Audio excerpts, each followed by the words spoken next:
तो गाइस आज है हमारे सामने बजाज की पल्सर NS 125। एक तरह से बोल लीजिए NS 160 की ये सिबलिंग हो गई। आज हम जानने वाले इस बाइक के बारे में पूरे ओनरशिप डिटेल्स, क्या इसके एडवांटेजेस हैं, क्या डिसएडवांटेजेस हैं, क्या ये आपको बाइक लेनी चाहिए, सब जानेंगे आज इस वीडियो में। तो चलिए वीडियो स्टार्ट करते हैं।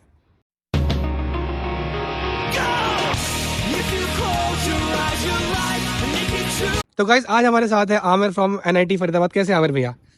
तो आमिर भैया आप पहला बताइए, बाइक आपको फर्स्ट टाइम कितने की पड़ी थी?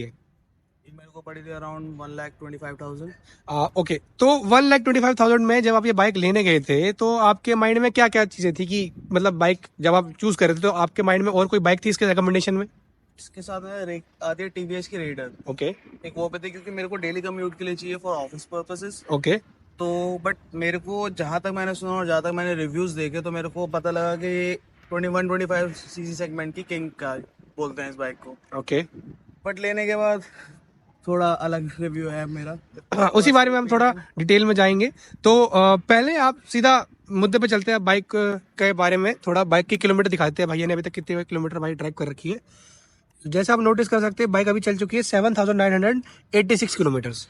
जैसा कि आपने बाइक अभी चला रखी है कुछ 8,000 किलोमीटर, तो इन 8,000 किलोमीटर की रेंज में आपने क्या क्या बाइक के अंदर एडवांटेजेस देखे, पहले आप वो बताइए। एडवांटेजेस लाइक ब्रेकिंग इसकी काफ़ी अच्छी है।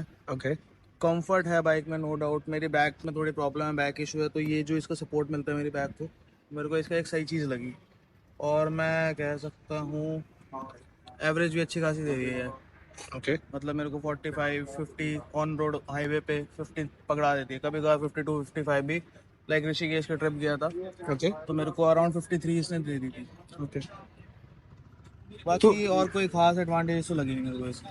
तो आमिर भैया, बाइक को 8,000 किलोमीटर चलाने के बाद आपने एडवांटेजेस जरूर देखी, अब थोड़ा डिसएडवांटेज के तौर पे चलते हैं कि डिसएडवांटेज क्या क्या मिले बाइक में। तो सर पहली बात तो ये है कि इसके डिसएडवांटेजेस बहुत सारी हैं। ओके मैंने इसे लिया था 3,001 किलोमीटर चलाने के बाद मेरे को एक चीज़ की प्रॉब्लम आई थी जिसे कहते हैं self motor. Okay self motor में क्या था कि ये अपने आप, जैसे कि मैंने क्लच पकड़ा और हल्की सी ये आगे गई, ये अपने आप ऑफ हो रही थी। फिर ओके मैं इसे ऑन करना पड़ रहा था जिसकी वजह से तेल मेरा बहुत ज़्यादा फूक रहा था, प्लस मेरा प्रॉब्लम आ रही थी। ओके बाद में वो पता लगा कि इसकी सेल्फ मोटर ख़राब हो चुकी है। ओके उसके बाद इसका RPM बहुत ज़्यादा लेट उठने लग गया था।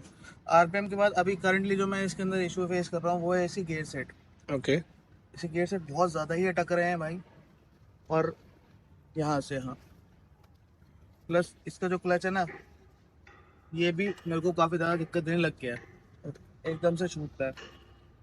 बाकी ऐसे जिसके अंदर मेरे को सोचा था कि मैं इसे 110 तक ले जाऊंगा क्योंकि मेरे पास एक और 125 cc की बाइक है। मैं उसे 110, इनफैक्ट 120 भी ले गया था जब वो न्यू आई थी। बट ये मेरी 110 के बाद थोड़ा रुक जाती है, ओके मुश्किल ही जाती है। 110 भी 100 बहुत ज़्यादा ड्रैग करना पड़ता है, बहुत ज़्यादा खींचना पड़ता है, तब जाती है। ओके एंड एक जो आपको स्टेबिलिटी मिलती है ऑन रोड, ओके वो स्टेबिलिटी आपको इसमें नहीं मिलेगी जब आप इसे फुल फ्लैश खींचेंगे।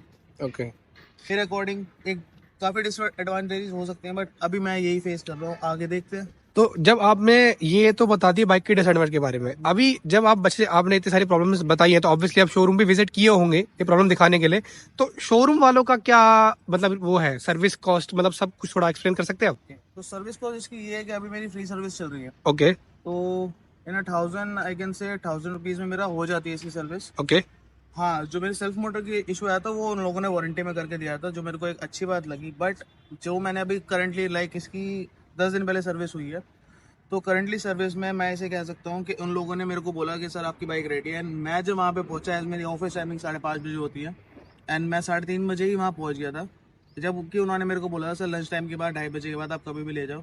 मैं वहाँ पे पहुँचा तो मेरी बाइक वॉश नहीं थी, पॉलिश नहीं थी, कुछ नहीं हुआ था। ओके उन लोगों ने बोला रेडी है।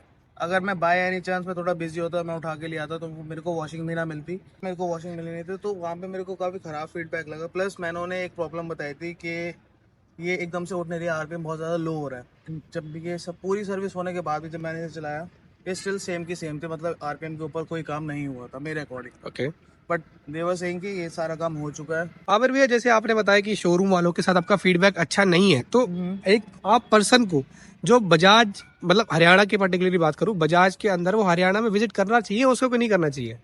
देखो, मजबूरी तो सबकी होती है, करना तो आपको फिर भी पड़ेगा। ओके बट एक वो है कि आप अगर उन्हें थोड़ा स्ट्रिक्ट होके बोलोगे या फिर अपने सामने बाइक अपनी सर्विस करवाओगे, लाइक आपके पास है 3-4 घंटे वहाँ पे लगाने के लिए, इन्वेस्ट करने के लिए, तो आप बिल्कुल जाइए, अदरवाइज आपको थोड़ा स्ट्रिक्ट होना पड़ेगा, वरना आपको वो रिजल्ट नहीं मिलेंगे जो आप चाहते हैं। ये हम जानते हैं कि इसका प्रेडेसेसर जो आता है NS 160, जब बजाज ने ये बाइक को लॉन्च करी थी तो NS 160 के हिसाब से बना के सोची थी कि 125 सेगमेंट में ये बाइक रूल करेगी, बट जिस हिसाब से ओनर बता रहे हैं कि ये बाइक उतनी अच्छी परफॉर्म नहीं कर रही है, तो आप बजाज वालों को क्या फीडबैक देना चाहेंगे? See, I am no one to give feedback to any company, but एक ये है, बीइंग अ ओनर मेरे को थोड़े बहुत इश्यूज इसमें रहे हैं। मे बी सिर्फ इसी बाइक में हो, बाकी बाइक्स अच्छी हो, क्योंकि मैंने इसके काफ़ी अच्छे रिव्यूज सुने हैं, तभी मैंने लिए। ऑब्वियस पॉइंट तो यही बनता है मेरे हिसाब से। बट ठीक है, अब जैसे भी है मेरे को चलानी है। इफ़ अगर मैंने इसके अंदर 1 साल के अंदर और प्रॉब्लम फेस करी तो मैं इसे रीसेल कर दूंगा। बट वही इशू है कि थोड़ा और इसे बेटर करा जा सकता था, क्योंकि NS 160 NS 200 बिल्कुल सेम किट है, बिल्कुल सेम बॉडी है उनकी। परफॉर्मेंस में ऑब्वियसली फ़र्क आएगा इंजन की वजह से, बट इतना फ़र्क नहीं आना चाहिए कि इसका RPM ना उठे, या 1 साल के अंदर इसका क्लच प्लेट इसकी फूक जाए, कुछ भी हो। मेरे को काफ़ी इसके अंदर इश्यूज आने लग गए हैं। ऑल तो मैं बहुत ही सेफ राइड करता हूँ, 60-70 से ज़्यादा मैं कभी नहीं जाता, क्योंकि मैं डेली कम्यूट वाला बंदा हूँ, ना ही मेरे को कोई भगाने का शौक है। तो बस यही है, और उसके बाद तो मेरा और कोई फीडबैक नहीं है। अमर भैया, लास्ट सवाल आपसे ये पूछेंगे, जो लोग 1,25,000 1,30,000 का बजट लेके जा रहे हैं, आप किन लोगों को रिकमेंड करेंगे पल्सर NS 125? बेटर है जो मैं पहले सोचता था, TVS रेडर, आप उससे भी ले सकते हैं। ओके, अदरवाइज आप ये भी ले सकते हैं, मे बी मेरी बाइक डिफॉल्टी हो। तो एक बहुत बड़ी बात ओनर बोल रहे हैं कि अपनी बाइक को चूज ना करें और TVS रेडर को चूज करें। तो ये तो ओवरऑल बजाज NS 125 का ओनरशिप रिव्यू। ऐसी और वीडियोस के लिए देखने के लिए हमें प्लीज हमारे चैनल को सब्सक्राइब करें। मिलते हैं आपसे अगली वीडियो में, तब तक के लिए पीस।